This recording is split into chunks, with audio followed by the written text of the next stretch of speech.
ګرانو کتونکو دې ټیم کې بالکل کې تاسو کتې شئ مونږ راغلي یو ګوړې منډۍ ته دلته کې د ګوړ مارکیټ او د فروټ مارکیټ باندې چې کوم لوډ انلوډ ټیکس لګلی شوی نو میټروپولیټن او لوکل حکومت چې کوم دی نو هغه ختم که په دې مد کې دلته کې دوی میر لا او هغوی سره نورو ډیرو مشرانو درنو میلمنو له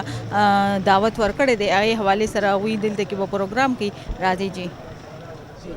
ټول نړومبی خو ستاسو په وساطت باندې د ګوړ منډۍ کجور مارکیټ او د کیله منډۍ چې څومره هم مشران دي معززین دي تاجر برادري ده د دې د کیبنټ ملګري دي هغوی د زړه د کومې نه په دې درون استقبال په دې عزت باندې شکریا ادا کوم او یقینا د نن چې د تاجر برادرۍ کوم اهم کردار دی او دا په حقیقي معنو کې د ملک و قوم په سرمایه کې د ملا د تیر حیثیت لري نو هغې له نوره هم مضبوطیا ورکولو دپاره حکومتي چارواکو باندې دا لازم ده چې څه مرسته څه تعاون څه سپورټ چې هغه د خلکو سره تاجر برادرۍ سره وکړي زموږ په پارټ باندې هم چونکې دلته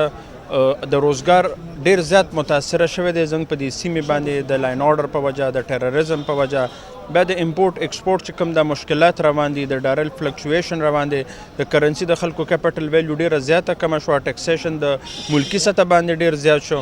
نو هغه په بیس باندې تاجر برادري ته ډیر زیات نقصانات او مشکلات اگر چې موږ په دې 2.5 کالو کې د خپل د کاونسل نه یو سنگل پینی نوی ټیکسیشن نه د امپوز کړی او نه د دې په حق کې همدلته کې غټ شوي همدلته کې مو روزګار کړی د تاجر برادري د یو مشکلاتو نه خبرو د ملکی په سطح چیمبرو سیاست هم کو مشکلات هم پته ده بهرحال دا چې کومه یو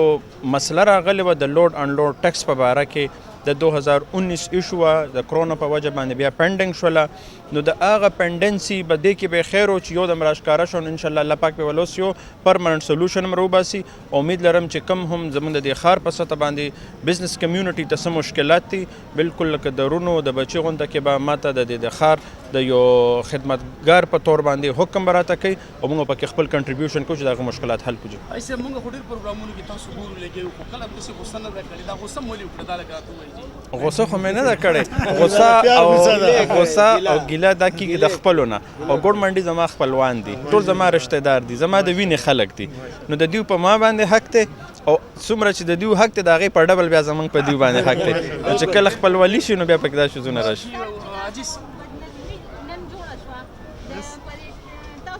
یو کس وویل نه جی منګه د نه بد نظمي وه چونکې هغه مس کمیونیکیشن په وجه باندې یو ملګري نیم هغه شانتي خبره پک نه کړله هغې د حالکې د مونځ حوالې سره یو اعلان وکړو هغه بس لږ مس کمیونیکیشن شلو بهرحال موږ به دا کوشش چې کم جرګه زمونږ د بازارونو په سطح د کابینټ په صورت جوړه ده نو هغه خلکو ته به موږ د مشکلات د خاتمې دپاره به د هغې د هم چې کم تجاویزي هغه به سره بالکل منوان تسلیمو او انشاءالله تعالی بزنس کمیونټي له برپور سپورټ ورکوو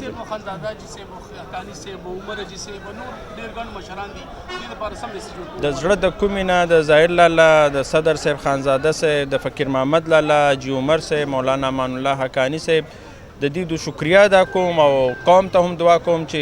دې مشرانو له دعاګانې کوي چې کم ځای کې هم دی چې الله تبارک وتعالی د دې د سایه تادیر په موږ په کشرانو باندې همداسې وساتي زموږ جذبات زموږ سوچ ډېر محدود دي د دې مشرانو تجربه وسیع ده د دې پوهه زیاته ده د دې د سینې بصیرت زیات دی هم د دې مشرانو د بصیرت په وجه باندې خاندانونو کې دا چې کم بېچیني بې اتفاقي ختمیږي دشمنیانې ختمیږي د یووالي دپاره چې دا کم مشران دا کردار ادا کوي نو زه د دوی ستاینه هم کوم او د زړه د کومې نه شکریا ادا کوم زه د میر صاحب چې کوم کردار ادا کوي د تاجرانو په حق کې او د تاجرانو دکاندارانو په حق کې او کوم میسیج یې موږ د قوم له راکړو نو موږ د ډېره شکریا ادا کوو د ګوړو منډۍ د کجور مارکیټ او د باردانه مارکیټ او د پروټ منډۍ موږ د دې ټولو طرفه نه د ډېره زیاته شکریا ادا کوو موږ دا وایو چې داسې مشران او داسې د میران کم راځي چې هغه مسایل حل کوي چې دا کم مسایل دوی حل کوي انشاءالله چې د پراخدلي ده او موږ د عمر صاحب او د جرګه چې کوم مقرر شوی وه په پایمتي د هغې هم شکریا ادا کوم الله خالي صاحب هم شکریا ادا کوو عمر حاجي صاحب هم شکریا ادا کوو او موږ د ټولو مارکیټ د طرفه نه د څلورو واړو مارکیټونو طرفه نه ډېر زیاته شکریا، ډېره مننه. بسم الله الرحمن الرحیم. زه خو ټول نه مخکې د میر صاحب د موسپل کارپوریشن چې څومره عمله او افسران دي د هغې هم شکریا ادا کوم، او بیا د دې جرګې چې کوم جرګه جوړه شوې وه او زمونږ کومه خبره چې شوې وه نو هغه میر صاحب ومنله، کارپوریشن عملې ومنله. د دې ټول نه مخکې زه دې شکریا ادا کوم، او انشاءالله امید لرم چې دغه رنګې نور هم کوم مسلې راشي په دې پېښور ښار کې. پېښور ښار یو وړوکی غونډه کې ښار دی، په دې کې هر یو سړي سره دوستاني دي، رشتې دي، تعلق دی. نو انشاءالله زه میر صاحب چې کوم ویلې چې جرګې په سیستم باندې به انشاءالله چې څومره مسلې یا به حلال کوي. او دویمه خبرداره چې زه د ګوړ منډۍ، فروټ منډۍ، کجور مارکیټ څومره چې دلته چې دوی زمونږ استقبال وکړو او کم طریقې سره د دې دلته اهتمام کړی د دې ټولو کسانو نمونه یو بل نشم اخیستی. څومره کسان چې دي، ضیاءالله جي دی، فقیر جي دی، نور د دې څومره ملګري وو د هغې هم شکریا ادا کوم. او زه انشاءالله امید لرم چې انشاءالله څومره مسایل چې دي د دې ځای نو دا به انشاءالله میر حل کوي، مخکې هم حل کړي دي او بیا هم حل کوي انشاءالله. دا معمولي دغه چې دي دا زمونږ باندې موږ سیاسي خلک یو، موږ د بار یو سړی څه خبرې به هم کېږي، دا به هم کېږي، زمونږ طرف نه هېڅ هم دغه نشته. دا موږ سره صدر صاحب د ګوړ منډۍ، د فروټ مارکیټ او د بټ مارکیټ د هغې نمایندګي کوي. کیمرامین طفیل احمد سره رینا ګل، پیام خیبر، پېښور.